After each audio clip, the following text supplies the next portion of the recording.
Guys मैले चाहिँ आज स्ट्यान्ड पनि लिएर आएको थिएँ होइन, क्यामेरा पनि लिएर आएको छु होइन। मैले चाहिँ कन्नेसको एक राउन्ड घुमाएँ होइन मान्छे भेटेर, किनभने मैले आज कन्टेन्टै बनाउन पाएन क्या।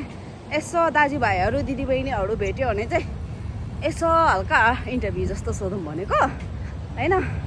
भनेको कसैलाई नि भेटेन मैले, यहाँ कसैलाई नि देखेन, कसम होइन भइसक्यो कसम, मैले कसैलाई नि देखेन। त्यही भएर एक राउन्ड घुमेँ, 2 राउन्ड हुन्छ अब मैले कन्नेस यहाँ घुमेको होइन। मैले भेटेँ नि यार, आजको कन्टेन्ट मैले बनाउन पाउँदिनँ। साइकल लिएर यतातिर गएर आजको लागि चाहिँ मैले चाहिँ कन्टेन्ट बनाउन पाउँदिनँ होला होइन, हाल्दिनँ मैले है गाइस। हाम्रो नेपाली दाइहरू यता हुनुहुन्छ होला, यता हुनुहुन्छ, यता हुनुहुन्छ, बोल्ने जस्तो चाहिँ केही पनि छैन।